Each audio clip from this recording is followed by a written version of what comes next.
Hey guys, so something just dropped here on YouTube, and I really want to watch this. This is the Lex Freeman podcast. Has Dana White on there. It looks like he's got a story about how Dana White lost 3 million or has lost 3 million. But let's get into it. I really want to watch it together, so let's have some fun. Go over to Lex Freeman's channel. Let's dive into it, and of course, I love you guys. You Let's love go. gambling. I do.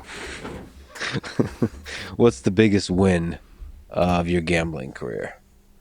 Maybe psychologically, if not financially. Well, two things. I won $1 million hand one night. It's happened one time.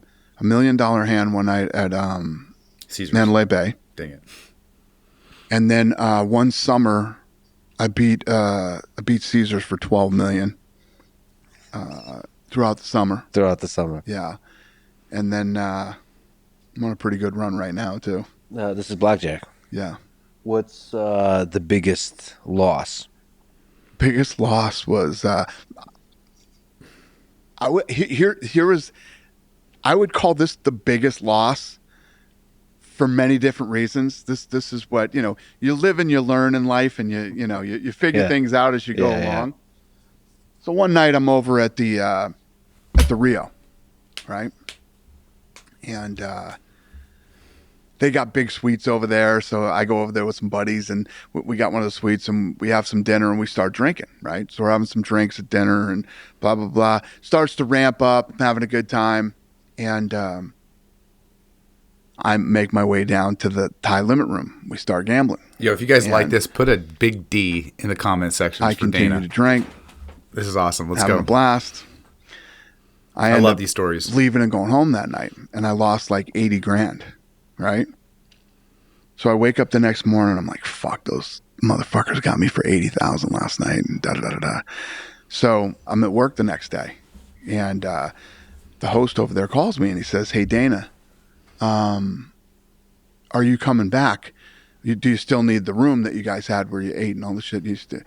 And I said, no, I don't need the room, but don't get too comfortable with my fucking 80 grand. I'm coming back for it. Yeah. Dead fucking silence on the other end of the phone. And he's like, Dana, you lost $3 million last night.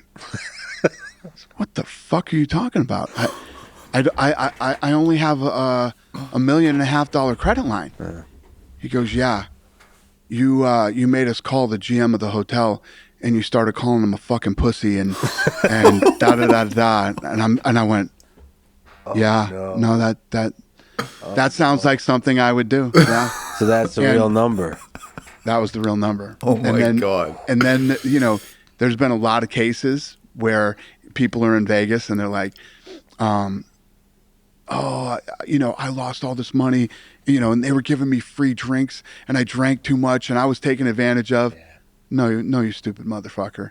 Man up. You got fucking drunk, right? They didn't. Alcohol is free. Yeah. But you don't have to fucking drink it. You know what I mean?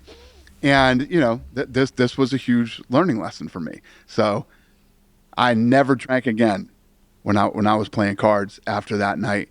But yeah, God, could you when you imagine? ask me, that's the one that stands out came back in my right head now. the most as far as having a bad loss. And then, of course I said call the GM, and I started calling him a pussy at 3 o'clock in the morning. So that is something I would absolutely do. How do you deal with those psychologically? Do you, when you gamble, maybe this applies to fighting too, do you love winning or hate losing more? They go hand in hand. So the way that I play is, I live in Vegas. So 2024 is a war for me. I go to war in 24. Okay. All these nights that I play are little battles inside the war that I will fight in 24. Now, I love this. At the end of the year, we will tally up all these little battles and see where I stand on wins and losses. And there's lots of talk out there about my gambling. Places that I've been kicked out of and things like that. And I do pretty well.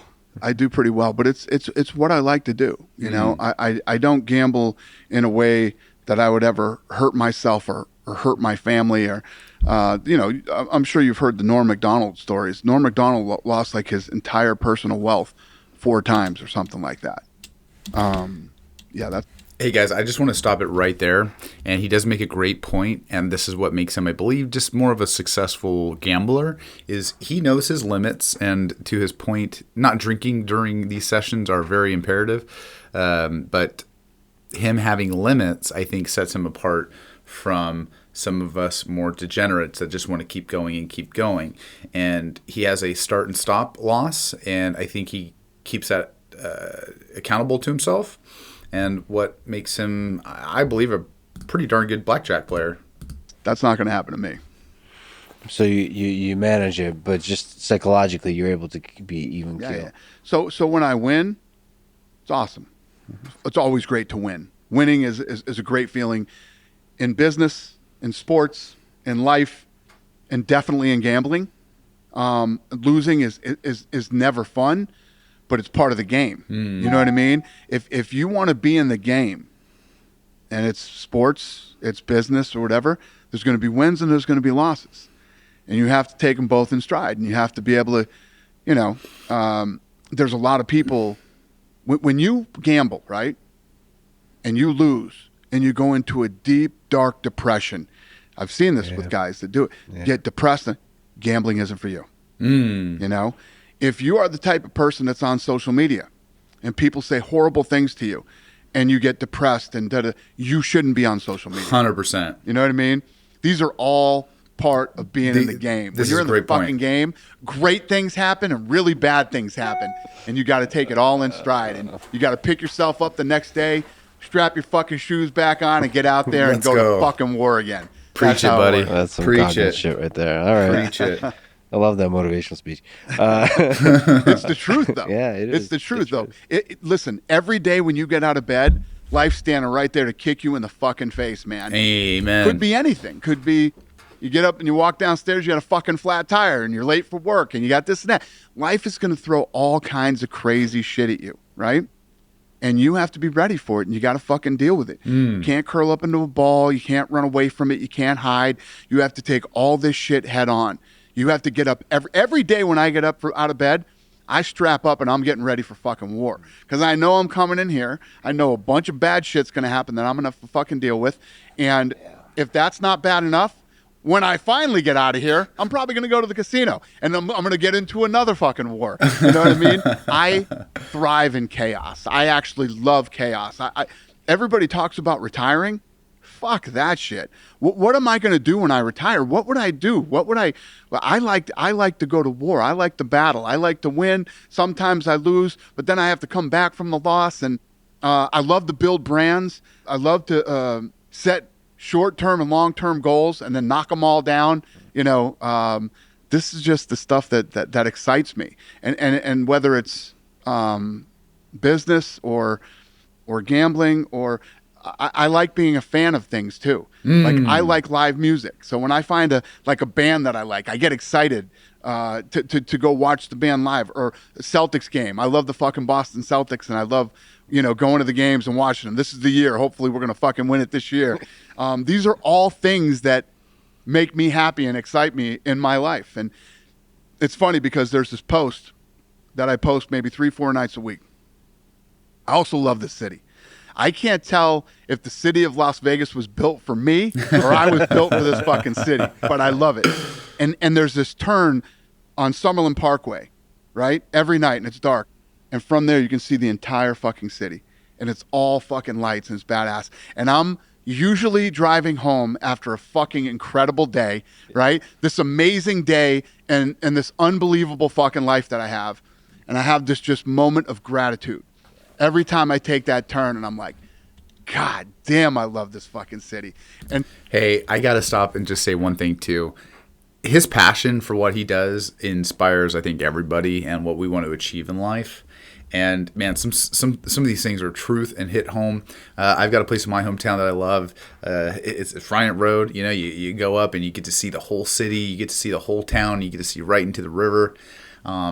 He's spitting truth, man. And that's what it's all about. You need to embrace where you're at. You need to achieve what you need to achieve and just keep going every to war. night when I go home, I'm just so happy and grateful for this life that I have. So you're grateful, you're celebrating, even if the day is full of shit, yet full of problems you have to solve, all of this, you're still able to put that behind you. I Just love turn that off. too. I love problem solving. I love taking things that seem impossible and fucking what's been shit on more than this fucking company right here? Yeah. Power Slap, right? Yeah. This thing's a fucking beast. It's an absolute beast. In 13 months, that's the most successful thing I've ever been a part of. And I love every fucking minute of it, especially the negativity. I love negativity. Oh, so Same. you almost feed on it. 100%. That's great. That's great. You're built for I this. eat that shit for fucking breakfast, man. I love it. What's your favorite movie about Vegas? Casino? Yeah, it would have to be Casino. No doubt about it. Yeah. You ever see a movie that changed your life, that actually impacted your life in some way, shape, or form? Probably. Which one? That's a good question. I have to think.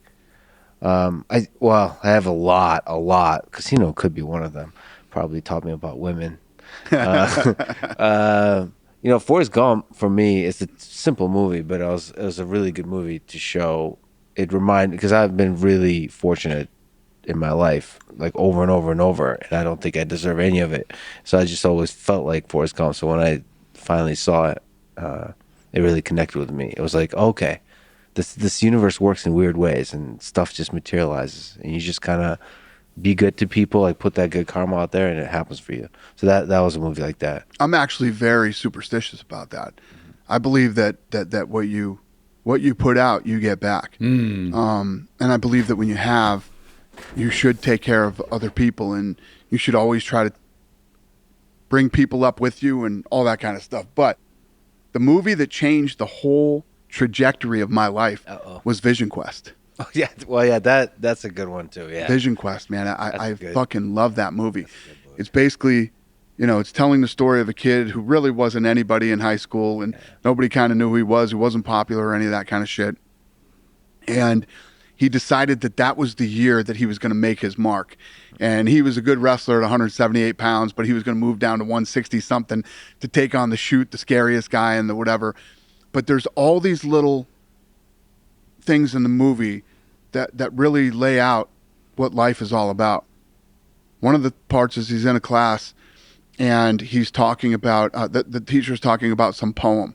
And he says, what does this poem mean to you? Well, this little girl's walking through, the park, and all the leaves are falling off the trees. And she realizes that she's going to die someday. And that a lot of people think they have all this time, so they fucking waste it. And they never go out and do what they really set out to do or accomplish or do anything great in their life. That's one meaning. Then he's got the guy that he works with at work. He's cutting weight and his nose is bleeding and all this shit. And this guy keeps going, why the fuck are you doing this? Pick that thing up and eat it like a fucking man. This is ridiculous. I don't know why you're doing this to yourself, blah, blah, blah, blah, blah. So then when he meets the girl and he gets to the point where he feels like he wants to quit, right? Where does he go? He goes to that guy's fucking apartment because he knows when he shows up at this guy's apartment, he's going to go, yeah, fuck this shit. No, he went to work. He went to work to talk to him, and he wasn't at work. He took the night off. So he shows up at the fucking house, at the shitty little fucking apartment that the guy lives in, and the guy's putting a suit and tie on and shit. He's like, they said you called in sick. What's going on? He's like, well, yeah. Aren't you wrestling this guy tonight? And he's like, yeah, but why would you? You're going to get docked a night's pay and all this other shit. He says, you know what, man? Then it all gets laid out. I get the goosebumps even telling you this fucking Is that part the Pele speech? Pele, yeah. When he's saying about, I'm fucking cooking in an overnight hotel fucking thing, and I live in this shitty apartment. A human being can lift himself upside down and backwards and kick a ball into a fucking net, and the whole stadium goes crazy, and this guy runs around, and I'm sitting here in my fucking apartment alone, and I start crying. Yeah, I start crying.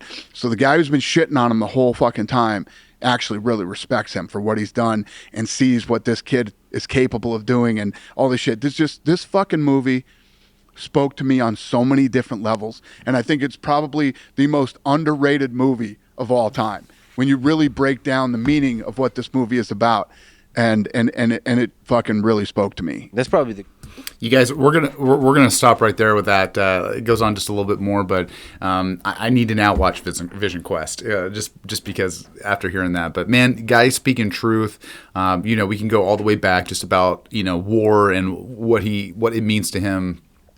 Either when it comes to blackjack, business, just a great speech all around. One of, if not the best podcast I've seen him been, and it's only a 15-minute video. So that you guys go check out. What is it? I think Alex's channel. And like always, you guys will see you in the next video. Have a good one.